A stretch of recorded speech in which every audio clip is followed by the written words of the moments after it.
তাহলে জীবনে আর এই শয়তানির নাম নিত না।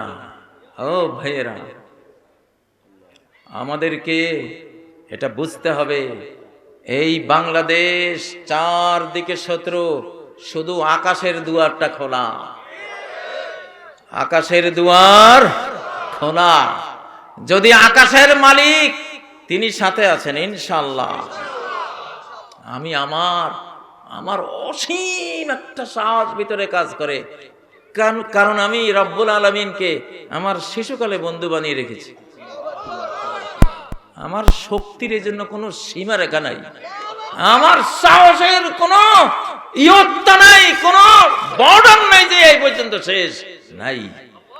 আমি ভেতরে এমন একটা সাহস আমি বুঝি, আমরা দুই বন্ধু মিলে গোটা বিশ্বকে এখন কাঁপাই।